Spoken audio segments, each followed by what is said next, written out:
Lily and I had been married for just 6 months, still in that sickeningly sweet honeymoon phase. On a Friday night, while I was curled up on the sofa tweaking some architectural blueprints, my phone buzzed with a rapid series of vibrations. It was a text from my buddy, Josh. Bro, you need to see this? Below the text were several photos.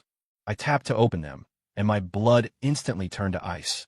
The photos showed my wife, Lily, playing some sort of intimate game with a man I didn't recognize. In one shot, his hand was wrapped around her waist, his face inches from hers. Instead of pushing him away, Lily was laughing, her body leaning into his. In another, the guy was feeding her something, their lips almost touching. It felt like someone had swung a sledgehammer into my chest. I couldn't breathe.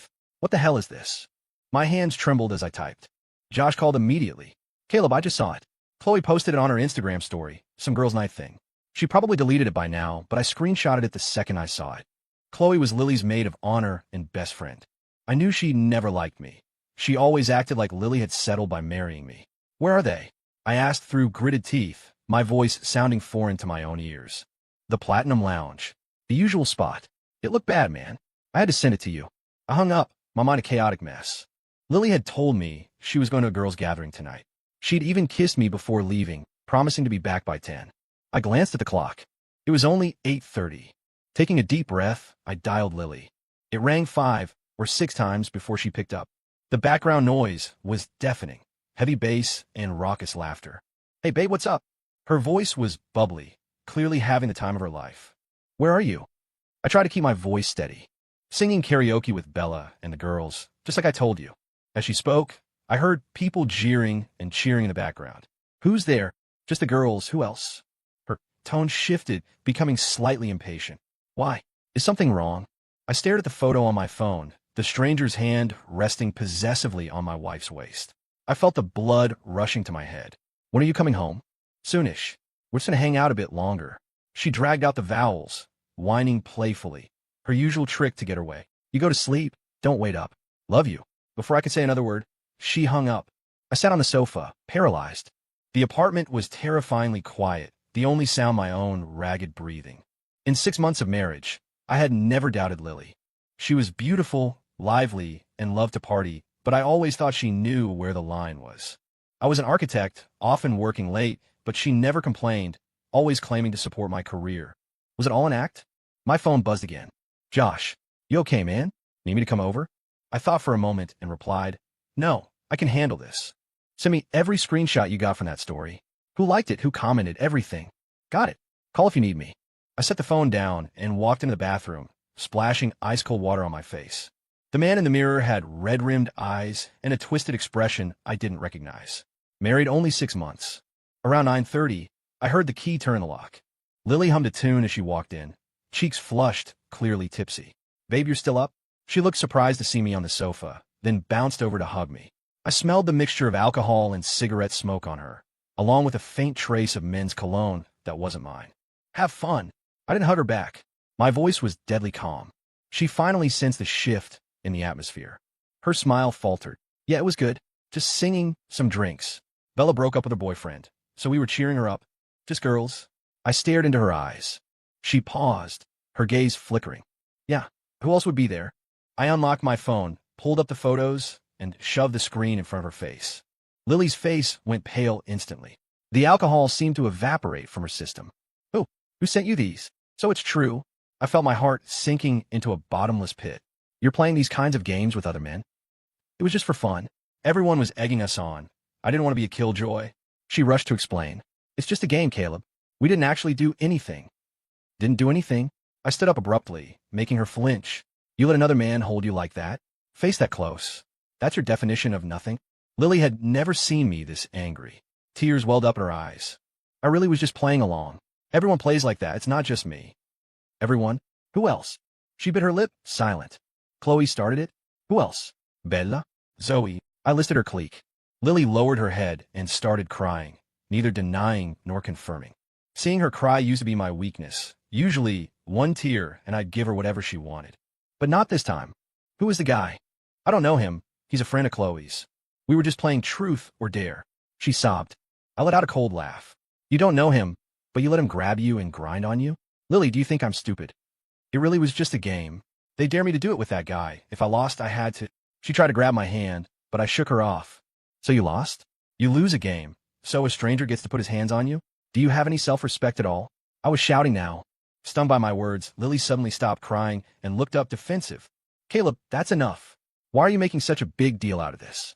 It's just a game. We didn't sleep together. You never go out with me. So what if I go out with my friends? Watching her righteous indignation, she suddenly looked like a stranger. So this is my fault? Because I don't go clubbing, you get to act single with other men. It wasn't acting single. It was a game. She raised her voice too. Don't be such a prude. It's the 21st century. I nodded slowly, the last shred of tenderness in my heart vanishing without a trace. Fina. Great. I calmed down, my voice turning to ice. You like playing games? Okay, I'll play with you. Lily looked at my expression and a flicker of fear crossed her face. Honey, I didn't mean it like that. I ignored her, grabbing my phone and car keys. Where are you going? She asked, her voice trembling. Out. I need air. I didn't look back. Don't call me. The door slammed shut, cutting off her sobs. I stood in the elevator, watching my cold reflection in the metal doors, feeling like I was burning up from the inside out. In the underground garage, I sat in my car, but didn't start the engine. In the dark, I opened my phone and looked at the photos again. Scrolling through them, Lily's laughing face, the man's hand on her, the crowd cheering in the background. I recognized several faces. Lily's entire squad. The most nauseating part was Chloe's caption on the story. Look how popular a Lily is, someone better watch out or he'll lose her. Followed by a string of laughing emojis. Under the post, Lily's friends had commented, Lily, live it up. You're the star tonight. Hot guy, hot girl. I candy. Someone's husband is going to be sleepless tonight. LOL. Reading the comments, I felt like every word was mocking me. 6 months of marriage. A joke. My phone rang. Lily. I ignored it and turned the phone off. Then I did something I had never done before. I contacted a private investigator. Josh had used him before and said he was solid. When the call connected, I was concise. I need to investigate a person in her social circle. Money isn't an issue. I want every detail. The dirtier the better. The PI asked for the basics and stated his rate. I agreed without hesitation. How soon can you start? I asked. Tomorrow, he said. Send me the info and photos. I'll get you a preliminary report ASAP. Hanging up, I took a deep breath and finally started the car. The engine roared to life. I ripped off my tie and threw it onto the passenger seat. The city neon flashed in the night, but all I saw was darkness. A game, huh? I thought. All right, let's play. I was going to show everyone that some games, even if you can afford to play them, you might not be able to afford losing. I didn't go home until the next morning. My eyes were bloodshot. I hadn't slept a wink. Lily was curled up on the sofa, clearly having slept poorly too, her eyes swollen like walnuts. Caleb, she stood up the moment she saw me, her voice hoarse. You're finally back. I was so worried. I ignored her, walking straight to the bedroom to grab a change of clothes. She followed me, sounding tearful. I know I was wrong. I really do. I won't go to those parties anymore, okay? Please don't be mad. I turned to face her. Just won't go to those parties? Lily, do you still not understand what the problem is? She froze, tears falling again. Then what do you want me to do? I apologized. I shook my head, too exhausted to argue. I walked into the bathroom and turned on the shower. The hot water hit my skin, but the chill in my chest didn't thaw. When I came out, Lily was still standing there, looking pitiful. In the past, I would have softened and hugged her, but now I only felt disgust. I'm working late today. I won't be back for dinner. I packed a bag quickly. Caleb, she grabbed my arm. Can we talk? Just 10 minutes. I shook her hand off. There's nothing to talk about. You want to play? Go ahead. I won't stop you anymore. That seemed to sting her. Her face went pale. What does that mean? Exactly what I said. I walked out without looking back. Once at the firm, I locked myself in my office. Josh knocked and entered shortly after, looking worried. You okay, bro? Couldn't reach you last night. I was freaking out. I motioned for him to close the door. I actually need a favor. Josh sat down. I looked him in the eye. I want everything on Chloe Saunders, Bella Rossi, Zoe Turner, and the guy for last night. Everything. Josh's eyes went wide. Man, you serious? Isn't that extreme? I mean, they crossed the line, sure, but maybe just talk it out. I looked at him coldly. When they posted those photos, did they think it was extreme? When they cheered for my wife to grind on a stranger, did they think it was extreme? Josh faltered, then sighed. All right, I'm with you. Just don't do anything crazy. Those people aren't worth it. I didn't respond. I decided what was worth it. That afternoon, the private investigator called. He had the prelims. We met at a secluded coffee shop. The PI was a man in his 40s named Ray.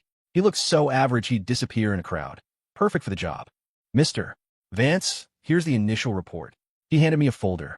Your wife's clique is interesting. The guy is Zach Wilder. He's Chloe's new boyfriend, runs a small marketing agency.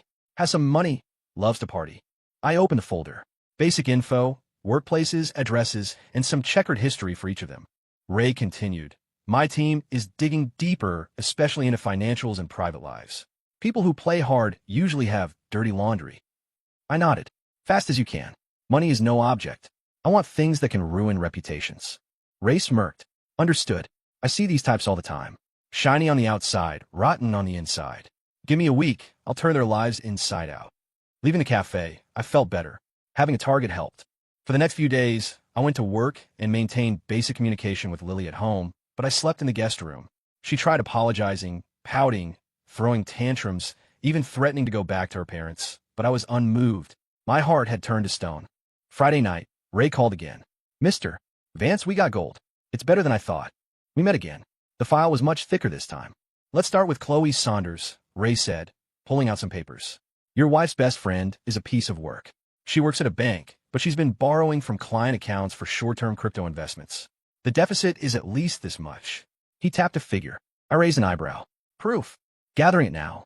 Even juicier. She's dating 3 guys at once, including Zach Wilder. Each one thinks he's the one. Ray smiled cynically. A real multitasking pro. I scoffed. That sounded like Chloe, always acting high and mighty while being the trashiest of them all. Bella Rossi, the one who just broke up. Ray continued. She works at a tax prep firm. On the side, she helps companies cook their books to dodge the IRS. Here are the transaction logs. He slid over some bank statements. Zoe Turner, the private school teacher. Sounds respectable, right? Ray shook his head. She's been taking donations from parents in exchange for guaranteeing their kids get into the advanced placement classes. At least 20 families involved. I whistled softly. Birds of a feather. Finally, Zach Wilder, the guy who touched your wife. Ray's expression hardened. His marketing firm is a front. It's actually a Ponzi scheme targeting seniors' pensions. And, he paused, the guy has a coke habit. A few arrests, but he always buys his way out. I clenched my fist. That piece of garbage touched my wife. Do you have solid evidence for all of this? I asked. Ray nodded. Most of it is secured. The rest will be ready in a few days. These aren't professional criminals. They leave trails everywhere. I smiled grimly. Better than I imagined. After paying the balance and a hefty bonus, I took the stack of files to my car. Flipping through the evidence, my heart raced. Not from anger, but from excitement. These arrogant people had no idea who they had messed with. My phone rang. Lily. I sighed and answered. Honey, Mom and Dad want us over for dinner tomorrow. She said softly, testing the waters. Go by yourself. I'm working. I refused instantly. Silence on the other end. I could almost hear her biting her lip. Caleb, are we really going to be like this? Her voice cracked. Just because I played a stupid game? I looked at the pile of documents on the passenger's seat. Enough ammo to destroy several lives, and chuckled softly. Yeah, just because of stupid game. I hung up and started the car, but I didn't drive home. I drove aimlessly through the city, eventually parking by the waterfront in Seattle. I rolled down the window, letting the damp, cold air blow in. I lit a cigarette. I rarely smoke, but I needed to calm down. Ray's file included an unexpected bonus. Chat logs between Lily and her friends. Turns out, that night was orchestrated by Chloe because she hated how stable our marriage was. And Lily, while she hesitated, she didn't exactly say no. It's just harmless fun. I won't lose any skin over it. That was her text. I watched the lights reflecting off the dark water. Inhaled deep and exhaled slowly. Fina, you guys love games? Let's play a big one. I stubbed out the cigarette and called Josh. I need a favor. Get a few guys you trust. I have a job for next week. Josh hesitated. Caleb, what are you doing? Don't do anything stupid. I laughed. Relax. It's all legal. Just helping society take out some trash. Hanging up, I felt a clarity I hadn't felt in 6 months. The game was just beginning. Monday morning, I was at the office, but my mind wasn't on design. My screen showed a detailed timeline. Target 1, Chloe Saunders. She was the opener for 2 reasons. She started this whole mess, and her crimes were the easiest to prove. At noon, I grabbed lunch with Josh. He looked worried, barely touching his food. Caleb, are you sure about this? I mean, teach them a lesson, sure, but ruin their lives? I cut my steak slowly. When they posted those photos, did they worry about ruining my marriage? But that's not the same. It is. I cut him off. Josh, if this is too much for you, back out now. I won't blame you. He was silent for a long time, then sighed. I'm with you. Just try not to go nuclear, okay? I smiled but promised nothing. 3:00 p.m. Ray called. Ready. Chloe gets off at 4. Hits the gym until 6. Boyfriend, and not Zach, is heading to her condo at 7. Perfect timing. You got the materials? I asked. Gotcha. Embezzlement evidence is enough for 10 years. The cheating evidence is spicy. Photos, texts. Ray paused. Want me to send them to the boyfriends? No, I'll handle that personally, I said. Just have the files ready. For 15 p.m. Confirmation. Chloe entered the gym. Josh and I drove to her complex. It was a high-end condo, apparently rented by one of her boyfriends. How do you have her address? Josh asked, surprised. Ray, I stared at the entrance. 5:30 p.m. I saw a familiar figure leave the gym. Chloe. She looked fit in her workout gear. Shame her heart was black. We watched her enter the building. Then I dialed one of the numbers Ray gave me. Chloe's boyfriend, a married entrepreneur named Mr. King. Mr. King, I have some information regarding your relationship with Ms. Saunders. I got straight to the point. The voice on the other end turned guarded instantly. Who is this? How did you get this number? Who I am doesn't matter. What matters is that your wife is about to receive a detailed report regarding your relationship with Ms. Saunders, including photos and Venmo history. I spoke calmly. Unless you do me a small favor. Silence on the line. I could practically hear his brain misfiring. What favor, he finally asked, voice low. Simple. Ms. Saunders has been playing some games she shouldn't have, with people she shouldn't have. You just need to go to her place right now and tell her you know everything about the other 2 boyfriends and the embezzlement. A sharp intake of breath. She has other men? Embezzlement. I'm sending the details to you now. You have 30 minutes to decide. If you don't cooperate, your wife gets the dossier in an hour. I paused. If you do, your secret dies with me. I hung up before he could respond. Josh stared at me, jaw dropped. Caleb, that is brutal. I smirked. Just warming up.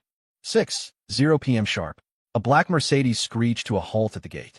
A middle-aged man stormed out and headed for Chloe's building. Mr. King. 15 minutes later, my phone rang. Chloe's number. I ignored it. Then King called. I did it. She panicked. Are you happy? Very. Your secret is safe. I hung up. 6:40 p.m. Boyfriend 2, a young trust fund kid, showed up. Clearly, Chloe had called for backup. Perfect timing. I dialed boyfriend 3, Zach Wilder. Mr. Wilder? Care for a show. I didn't wait for him to speak. Your girlfriend Chloe is currently with another man at her condo. The address is... Zach Hurst. Who the hell is this? A concerned citizen. Better hurry, or the show's over. I hung up. 7:00 p.m. Zach's car came tearing down the street. He charged into the complex like a raging bull. Let's go. Showtime, I told Josh. We slipped into the building with a resident and stood down the hall from Chloe's unit. We could hear screaming and crashing coming from inside. Suddenly, the door flew open. Zach was dragging the trust fund kid out by his collar. They were swinging at each other. Chloe, in pajamas, was shrieking, try to pull them apart. Neighbors were opening doors, phones out, recording. Right then, I made an anonymous call to the police reporting a domestic disturbance and drug possession at that address. Ray had told me Zach often brought coke to Chloe's. Police arrived within minutes. The scene was chaotic. While separating them, officers spotted the white powder on the table, Zach's stash. As the cuffs clicked on, Zach screamed, pointing at Chloe, "It's her. It's all hers. She stole money from the bank, too. I have proof." Chloe's face went paper white. Josh and I slipped away back to the car. "Oh my God," Josh muttered. "You literally orchestrated perfection." I finished starting the engine. My phone buzzed. Ray, Chloe's bank received the anonymous tip. Internal Affairs initiates the audit tomorrow morning. I smiled. On the drive home, Lily called, sounding frantic. "Caleb, something huge happened. Chloe got arrested. They're saying she stole money and had drugs." "Really?" I feigned shock. "That's terrible. I guess you really never know people." Lily rambled on about details, but I tuned her out. Hanging up, I watched the city lights blur past, feeling a sense of release I hadn't felt in ages. Target 1 down. Tomorrow, Bella. I arrived at the office the next day in a great mood, even humming. Colleagues were surprised. I've been a storm cloud for weeks. At lunch, I met Josh on the roof. "Today's target is Bella," I said. "Her career at the tax firm ends today." Josh looked like he hadn't slept. "Caleb, I had a nightmare that Chloe jumped off a building." Are we taking this too far? I stared him down. Did she think it was too far when she stole people's savings? When she juggled 3 men for cash? Josh went silent. I patted his shoulder. They aren't innocent victims, Josh. I'm just pulling back the curtain. I handed him a flash drive. This contains the evidence of Bella cooking the books. I need you to anonymously mail it to her firm's partners and the implicated client companies. Josh took the drive, hand trembling slightly. Why mail it to the companies? Can't we just report her? I smiled. Because the business owners aren't saints either. Watching them turn on each other is the fun part. Josh took a deep breath. Got it. 2:00 p.m. Ray called. Bella called in sick today. Probably terrified after the Chloe news. Good thing she's home. Makes it easier. How are the business owners reacting? I asked. Panic mode. Mr. King, from last night, thinks Bella leaked the info on Chloe to deflect. He's looking for a scapegoat. I laughed. Better than planned. 3:00 p.m. Josh confirmed the drive was sent. I used a courier service. It'll get there today. 4:00 p.m. I sent anonymous emails to the business owners implicated in Bella's fraud, hinting that Bella was cutting a deal with the IRS and planning to pin it all on them. The effect was instantaneous. Ray called shortly after. Several angry clients are heading to Bella's apartment. It's getting tense. Want visuals? Absolutely, I said, especially if things get physical. 5:30 p.m. Josh ran in my office, out of breath. Caleb, it went bad. Bella's place got trashed. She's in the hospital. I raised an eyebrow. Serious? Not sure, but she got hit in the head with something. Lots of blood. I nodded. Expected collateral. Lily called again, sobbing. Caleb, it's a nightmare. Bella is hurt. Someone smashed up her apartment. 2 of my best friends in 1 week. Really? I said flatly. What happened? I don't know. Rumors about tax fraud or something. How is this happening? Karma. Maybe, I said. Bad deeds catch up eventually. Silence on the line. Then Lily asked quietly, Caleb, do you know something about this? I laughed. How would I know? I've been at the office all week. I hung up and looked at Josh. How is the prep for Zoe? Josh looked scared. Caleb, do we have to? 2 people are already in the hospital or jail. Absolutely. I cut him off. No one gets a pass. That night, Lily was waiting on the sofa, eyes puffy. Caleb, we need to talk. She was serious. I put down my briefcase. About Chloe and Bella. Does this have anything to do with you? She looked me in the eye. I chuckled. Me? Do I control the IRS? Do I command thugs? Lily bit her lip. But ever since that night, everything is falling apart. It's too coincidental. I stepped closer. So you'd rather believe I'm some mastermind villain than accept that your best friends are criminals getting what they deserve? She faltered, looking away. I sneered and walked toward the study.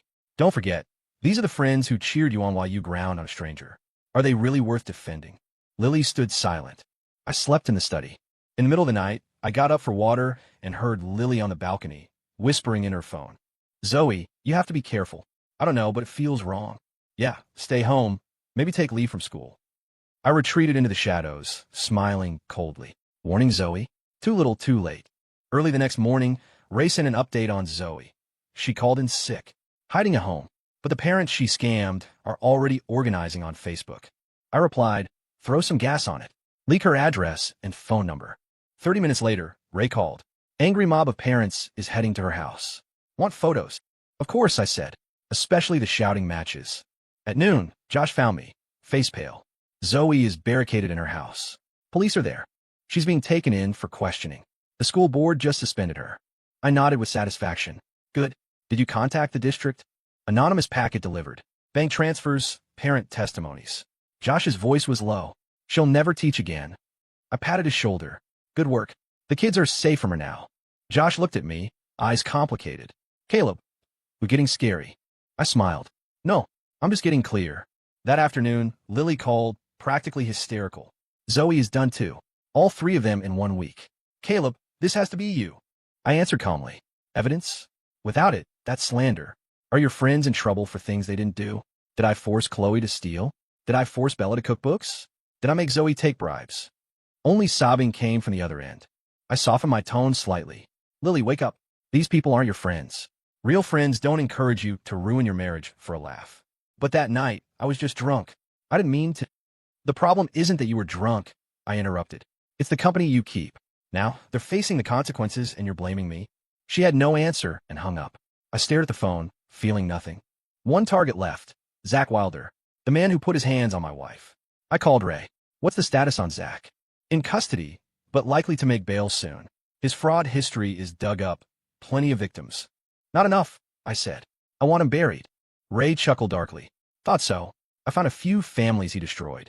They're willing to testify publicly. Also, bonus round. He's linked to an underground money laundering ring. Perfect, I said. Compile it. I want a surprise party for him the second he steps out on bail. I hung up and stood by the window, watching the storm clouds gather over Seattle. Just like my revenge, the climax was approaching.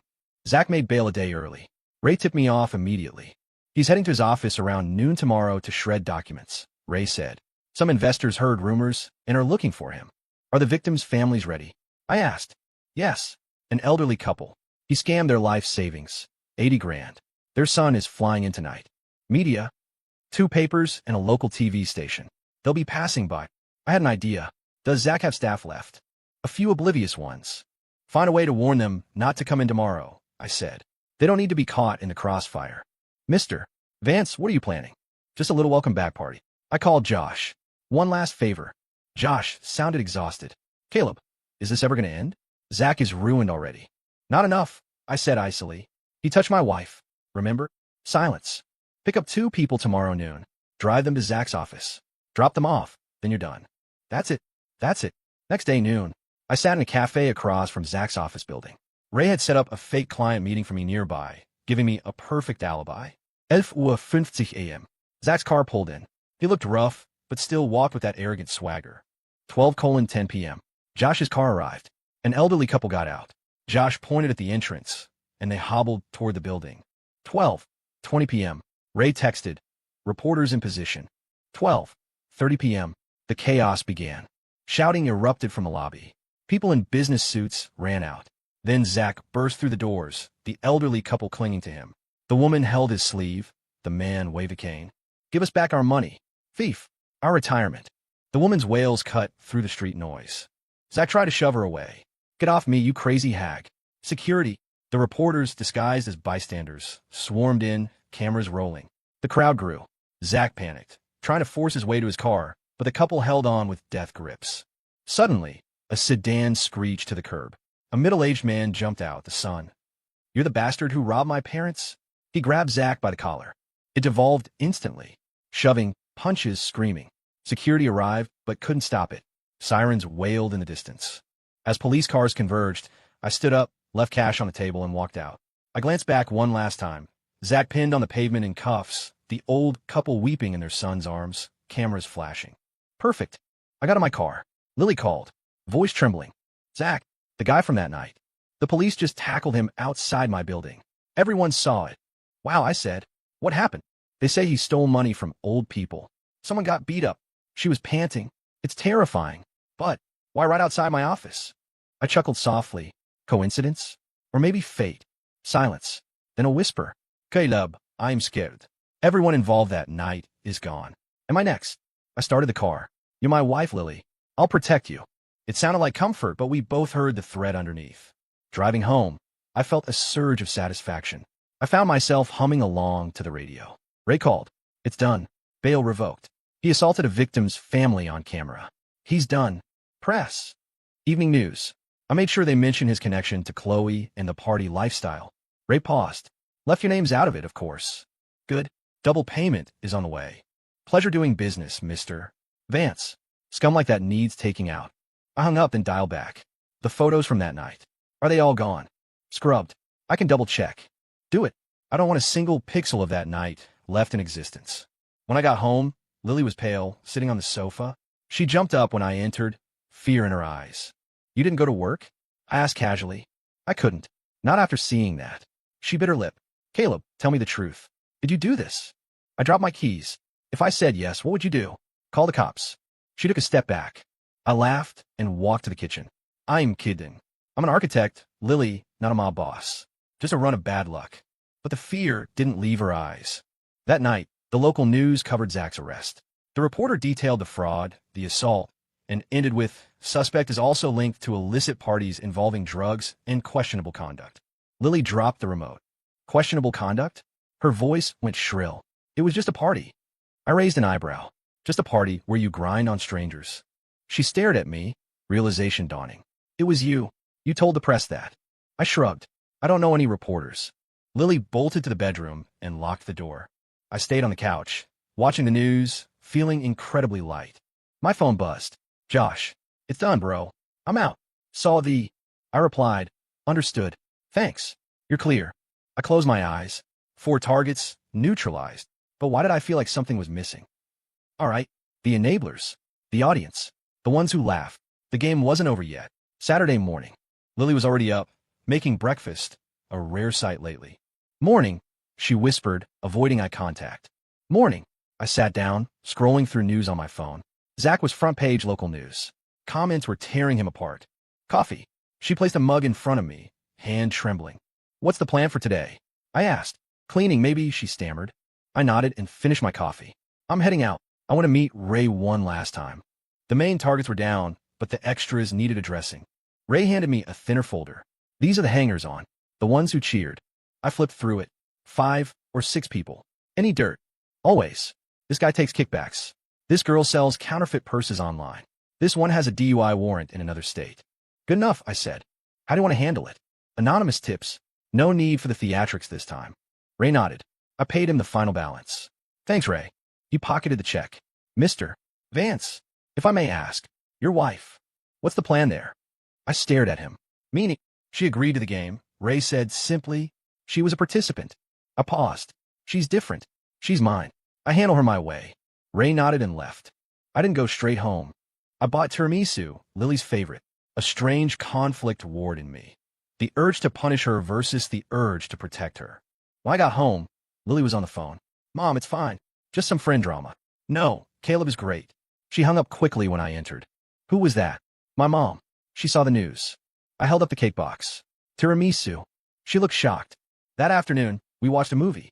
It was awkward, a wall of ice between us. Halfway through, Lily paused it. Caleb, we need to talk. I gestured for her to continue. I know you did it, she said, voice steadying. I don't know how, but it's too precise to be an accident. I stayed silent. I admit I was wrong that night. Horribly wrong. And maybe they deserved it. She paused. But I'm terrified. What are you going to do to me? Looking at her fear, I felt suddenly exhausted. You're my wife, I said. I won't hurt you. But I hurt you. Tears fell. I saw your face when you looked at those photos. I'll never forget it. I said nothing. The image was burned into my brain, too. I regret it every day, she sobbed. Not because I got caught, but because I broke us. I reached out and wiped a tear from her cheek. We both froze at the contact. We need time, I said. Maybe a lot of it. She nodded. I'll wait.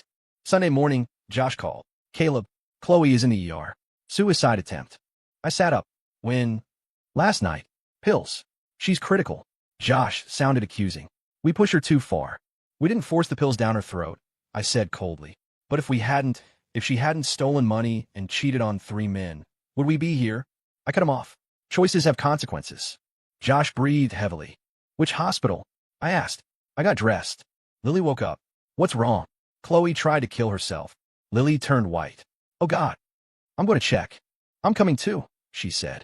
At the hospital, Bella, bandaged head, and Zoe, looking haggard, were waiting outside the ICU. They glared at me. Here to gloat.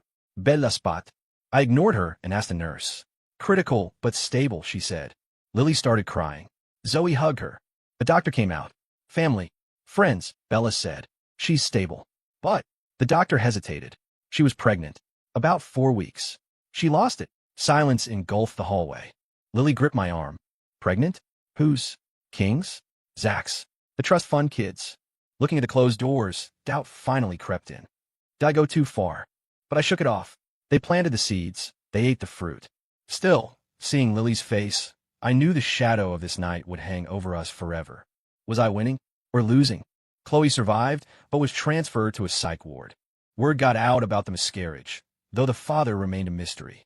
Zoe, permanently blacklisted from teaching, left the city, rumored to have moved back to her small hometown. Bella avoided jail time, but was fined heavily and fired. She sold her condo to pay legal fees and moved to a dingy apartment on the outskirts. Zach's case was the heaviest. Elder fraud and drugs meant he was looking at serious time. The minor players got their warnings too. Fired, sued, arrested. It should have been a perfect victory. But the satisfaction I expected never came, especially after the news of Chloe's pregnancy. A gnawing unease settled in my gut. Josh stopped taking my calls. He couldn't stomach what we'd done. Lily stayed, but she was a ghost in the house, watching me with eyes full of unreadable emotion. A week later, I broke the silence over dinner. "Are you afraid of me?" Lily hesitated, then shook her head, then nodded. "Not afraid you'll hit me. Afraid of the coldness." I laughed dryly. "Coldness? You destroyed lives without blinking," she whispered. "That's not the Caleb I knew." I put down my fork. The Caleb you knew was a fool who smiled while his wife humiliated him. It wasn't humiliation. She raised her voice. "It was a stupid game. I was wrong. Yes, but did Chloe deserve to die? She lost a baby, Caleb. And how many seniors lost their life savings because of her boyfriend? How much money did she steal?" I countered. "Does that not matter?" Lily looked down. "I just think revenge should have limits." That night, I drove to the waterfront again. My phone rang. Unknown number. "Mr. Vance." A familiar voice. "It's Bella." I tensed. "What do you want?" "I know you did it. Chloe guessed it too. That's why she took the pills." I said nothing. "I'm not calling to threaten you," Bella said calmly. "Actually, in a way, I'm thanking you." I blinked. "Thanking me?" For years, I've been cooking books, looking over my shoulder every day. Now it's over. I'm broke, but I'm not afraid anymore. I gripped the steering wheel. "Chloe too," Bella continued. "She hated who she'd become. That baby, whoever the father was. It might have been the last straw. My revenge worked then." "You succeeded," she said. "But maybe you just sped up the inevitable. We were all self-destructing anyway. You just pushed the button." I sat there for a long time after the call. Was I the avenger, or just the executioner of a fate already sealed? I got home late. Lily was waiting up. "Where were you?" "No accusation, just fatigue. Met someone. Talk. I quit my job," she said suddenly. "Why? That environment. Those people. I can't be there anymore. I want a fresh start." I nodded slowly. "I've been thinking," she said, voice trembling but firm. "I have no excuse for that night. But your revenge. It showed me how scary hate can be." She looked at me. "We need to decide if this marriage survives. If we both want to start over." We talked until dawn. About trust, forgiveness, the future. We decided on marriage counseling. But I knew something had shifted permanently. The next day, I visited Chloe at the hospital. She sat in a wheelchair, staring out the window, looking hollow. "I'm just checking in," I said. She turned slowly, a bitter smile on her pale face. "Happy now, Mr. Architect." I didn't answer. "The baby was Zach's," she said softly. "Funny, right? Trash like me actually thought about keeping it to turn my life around." My throat tightened. "You won," she said, turning back to the window. "But tell me, do you sleep well? Knowing you almost killed 2 people." That question haunted me. I didn't sleep that night. At 3 a.m., I went to the study, took out every file, photo, and note related to the revenge. I burned them in a metal bin, watching the flames eat the hate. Lily appeared at the door, watching silently. When the last ember died, I looked at her. "It's over." Tears filled her eyes. Can it really be over? I didn't know. The high of revenge was short, the cost was long. But maybe, just maybe, we could build something on the ashes. I took her hand. She flinched, then held on. Counseling was brutal. Dr. Evans, our therapist, didn't pull punches. "Caleb, do you think destroying others fixes the trust in your marriage?" "No, I admit it, but it made me feel like I wasn't helpless." "Lily, how do you see him?" "I hate what he did, but I feel like it was deserved. Mostly, I'm scared of the stranger he became." "Fear kills trust," Dr. Evans said. "You have to remove the fear." Weeks passed.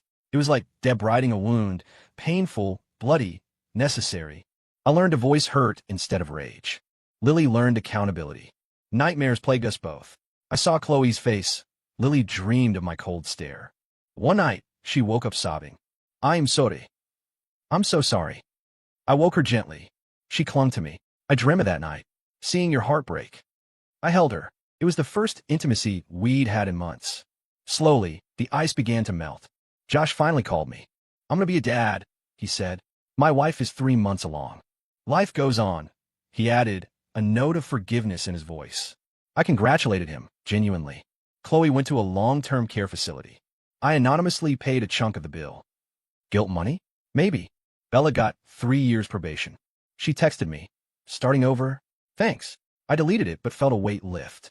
Zach's trial took the longest. 15 years. The news said he broke down crying in court. Lily and I watched the report over dinner. 15 years, she whispered. His whole life. He stole people's retirements. I reminded her. She nodded, silent. By autumn, we finished therapy. Dr. Evan said we had the tools. Now we had to do the work. Trust is paper, she said. Once crumpled, it's never perfectly smooth again. But you could draw a new picture on it. Driving home, Lily took my hand. I want to move, she said. Not leave you. Move with you. This house. Too many ghosts. Okay, I said immediately. Suburbs? Another city? Anywhere, she smiled, eyes finally bright. A real fresh start. Done. We spent weeks house hunting. The shared project brought us closer. One afternoon, looking at a place in the suburbs, Lily said, I saw Zoe. When? Last week. She's back home, working as a teacher's aide. Pay is terrible, but she looked peaceful. I didn't know what to say. She told me to tell you thanks, Lily said. She said the wake-up call stopped her before she did something worse. I shook my head. I don't need thanks. But she needed to say it. That night, we signed for a new house.